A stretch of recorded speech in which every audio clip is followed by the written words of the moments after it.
काव्यतरू सादर करत आहे कथानक अनामिक रहस्य। ती आज बाहेर पडली। आज तिने स्वेच्छेने कंपनीत राजीनामा दिला। सगळ्यांना आश्चर्य वाटलं। तिचे सहकारी मित्रमैत्रिणींनाही तिने घेतलेल्या निर्णयाचं आश्चर्य वाटलं। कंपनीत तिचं काम आजपर्यंत वाखाणण्यासारखं होतं। कंपनीचे मॅनेजर तिला तसं म्हणालेही, अंजली, तू चुकीचं करत आहेस। तुला कुठे चांगल्या जॉबची ऑफर आली आहे का? नाही सर। मग तू इतका चांगला जॉब का सोडत आहेस? माहीत नाही सर, म्हणत ती ऑफिसच्या बाहेर पडलीही। ती जॉब सोडणार हे प्रदीपलाही माहीत नव्हतं। अंजली नादातच मनीषाकडे गेली। मनीषा तिची बालमैत्रीण। मनीषाला अंजलीला ह्या वेळेला आपल्या घरी आलेलं पाहून आश्चर्य वाटलं। अगं अंजली, तू ऑफिस टाईममध्ये इथे कशी काय? इथे काय करतेस? एरवी किती वेळा तुला मी बोलावते तर ऑफिसचा बहाणा करून टाळत आलीस, आणि आज अचानक? पण जाऊ दे, आलीस, सुट्टी टाकलीच वाटतं। चल आपण मज्जा करूया। बस इथे, माझं काम आवरलं की आपण मस्त गप्पा मारू। मनीषा, मी जॉब सोडला। का म्हणून विचारू नकोस, बस सोडला। मला वाटलं मी जॉब सोडला। अगं पण का? प्रदीपला माहीत आहे का हे? नाही अंजली, मी शिकली सवरलेली, घरात बसले का तर कार्तिकला आवडत नाही जॉब केलेला। पण प्रदीप खूप नव्या विचारांचा आहे। त्याने तुला जॉब करायची परमिशन दिली आणि तू काय केलंस? अंजली पर्स घेऊन वेगाने बाहेर गेली। अंजली, अगं थांब, रागावलीस का माझ्यावर? पण अंजली थांबली नाही। मनीषाला जरा आश्चर्यच वाटलं अंजलीच्या वागण्याचं। मनमोकळं बोलणारी, हसणारी अंजली आज वेगळीच वाटली तिला। प्रदीपचं आणि अंजलीचं काही बिनसलं तर नसेल, पण खूप कामं समोर पडली होती। मनीषाला अंजलीचा विचार करायला वेळच नव्हता। रात्री 8 वाजता प्रदीपचा फोन आला। मनीषा, अंजली तुझ्या घरी आली का? हो, सकाळी आली होती।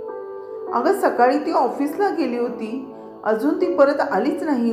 आणि सकाळी तुझ्याकडे कशी आली? ती तर जॉबला जाते सांगून निघाली। मी आणि ती बरोबरच निघालो। मीच तिला ड्रॉप केलं। एव्हाना ती यायला हवी होती। मला वाटलं तुझ्याकडे आली असेल म्हणून तुला फोन केला। सकाळी तुझ्याकडे आली तेव्हा काही म्हणाली का ती? अरे हो हो, किती प्रश्न विचारतोस प्रदीप। काही नाही ग, 2 दिवस झाले ती जरा तरेवाईकच वागते म्हणून तुला फोन केला। हो प्रदीप, मलाही तसंच वाटलं। अंजलीने जॉब सोडला। काय काय बोलतेस तू हे? मला तर तसं काही बोलली नाही। मग आत्ता कुठे आहे ती? माहीत नाही। जॉब का सोडला म्हणून विचारलं तर चिडली आणि तडक निघूनच गेली। अगं ती घरीही आली नाही, फोनही उचलत नाही। कुठे असेल कोण जाणे। येईल रे, गेली असेल कोणाकडे। ओके म्हणत प्रदीपने फोन ठेवला। अंजलीने जॉब सोडायचा निर्णय घेतला तरी आपल्याशी एक अक्षरही बोलली नाही। 2-3 दिवस झाले ती विचित्रच वागते। आपल्याशी धड बोलतही नाही। स्वयंपाकात तिचं लक्ष नाही। बहुतेक चिंटूची आठवण येत असेल का? अनेक शंका कुशंका त्याच्या मनात, डोक्यात रुंजी घालत होत्या। रात्रीचे 10 वाजले तरी अंजली आली नाही। मध्ये मनीषाचा 2 वेळा फोन येऊन गेला अंजली आली की नाही म्हणून। प्रदीपने स्कूटर काढली आणि तो तिच्या येण्या जाण्याच्या रस्त्यावर तिला शोधू लागला। पण अंजली कुठेच नव्हती।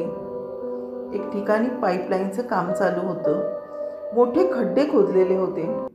त्या पाईपवर कोणीतरी बसलेलं त्याला दिसलं। अंधार होता। त्याने मोबाईलची बॅटरी लावली आणि दचकलाच। ती अंजली होती। अस्ताव्यस्त केस, अंग धुळीने माखलेलं। त्याने हाक मारली, अंजली, आणि अंजली जोरात ओरडली, कोण आहे? कोण आहे? जवळ येऊ नका, मारेन मी। अंजली, अगं मी आहे प्रदीप। कोण प्रदीप? अगं मी तुझा नवरा। प्रदीप, तुला न्यायला आलोय।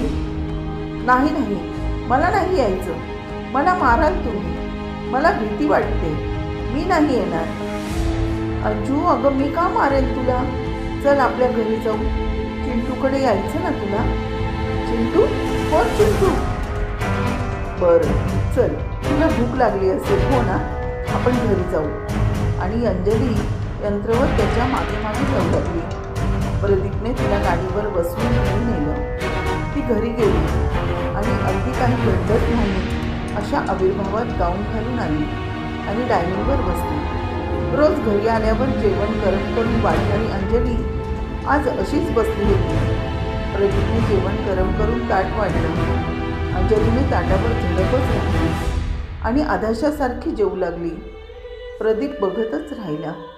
अजून त्यालाही जेवायचं होतं, पण अंजलीने सगळं जेवण संपवलं.